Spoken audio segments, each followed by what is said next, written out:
और इसी बीच देवली उनियारा विधानसभा उपचुनाव को लेकर इस वक्त की बड़ी जानकारी। देवली उनियारा विधानसभा चुनाव में निर्दलीय उम्मीदवार नरेश मीणा का बड़ा आरोप।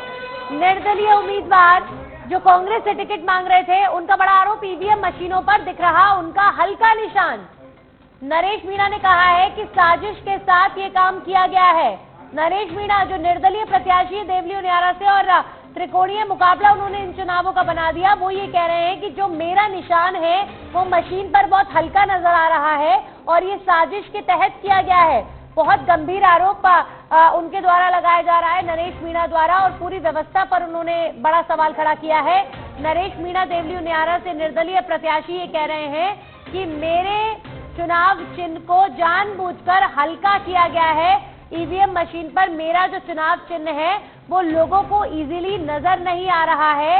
ये गंभीर आरोप नरेश मीणा लगा रहे हैं और अब ये देखने वाली बात होगी कि इस पर इलेक्शन कमीशन की तरफ से क्या कोई संज्ञान लिया जाता है, क्योंकि देवली उनियारा से नरेश मीणा निर्दलीय प्रत्याशी है। पहले कांग्रेस पार्टी से टिकट मांग रहे थे लेकिन उनको मिला नहीं इस बार टिकट और नाराज हुए। सचिन पायलट के नजदीकी है नरेश मीणा और अब पार्टी से बगावत कर चुनाव लड़ रहे हैं। हमारे सहयोगी भूपेंद्र जुड़ चुके हैं, सीधा उनका रुख करेंगे।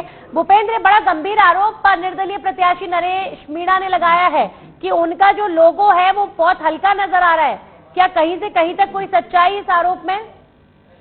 ये बताना चाहूंगा कि कई जगह देखा गया है कि जो नरेश मीणा का लोगो है वो हल्का दिखाई दे रहा था। उसके बाद नरेश मीणा खुद ने हमें फोन करके सतबेदड़क की टीम को बताया कि ये एक गंभीर आरोप लगाया है कि जो जितने भी ईवीएम है उनके जो निशान है वो हल्का दिखाई दे रहा है, जबकि अन्य पार्टियों का डार्क दिखाई दे रहा है, जो एक साजिश के तहत किया गया है। और उनकी लोकप्रियता और देवली उनियारा में जो लगातार उनका वर्चस्व बढ़ रहा है उससे घबराकर ये काम किया गया है।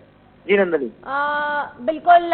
यहाँ पर देखिए, जब चुनाव होता है और ये किसी भी प्रत्याशी के लिए बहुत ज्यादा चिंता का विषय बन जाता है, क्योंकि बेशक निर्दलीय उम्मीदवार है लेकिन अच्छा पैठ रखते हैं अपने क्षेत्र में और पूरी कोशिश उन्होंने भी करी है इन चुनाव के प्रचार प्रसार में। और उनके द्वारा जब ये गंभीर आरोप लग रहा है कि उनका जो निशान है वो हल्का नजर आ रहा है, तो क्या अभी तक कोई जो वहां पर सरकारी अधिकारी है उनकी तरफ से कोई बयान दिया गया, इलेक्शन कमीशन की तरफ से कोई संज्ञान लिया गया क्या इसकी इस शिकायत के बाद? इस तरह की कोई यानी इलेक्शन कमीशन से हमने संपर्क साधने की कोशिश की, लेकिन कई जगह ऐसे चुनाव बहिष्कार इनमें लगे हुए थे, उसके बाद कोई सूचना नहीं मिल पाई है। अभी नरेश मीणा ने खुद इलेक्शन कमीशन के जो ऑफिसर है उनसे बात करके इस समस्या को जल्द से जल्द सही करने के लिए आश्वस्त किया गया है। चलिए, शुक्रिया आपका तमाम जानकारियों के लिए। उम्मीद यही करेंगे कि जो प्रत्याशी हैं नरेश मीणा उनकी समस्या पर संज्ञान भी लें, क्योंकि बहुत ट्रांसपेरेंसी के साथ चुनाव वैसे तो इलेक्शन कमीशन कंडक्ट करवाता है, लेकिन कई बार बहुत छोटी छोटी शिकायतों में भी जो प्रत्याशी हैं वो डर जाते हैं, क्योंकि उनके लिए तो पूरा उनकी साख, उनका चुनाव, उनका जीवन जुड़ा होता है और बहुत मेहनत करता है कोई भी प्रत्याशी।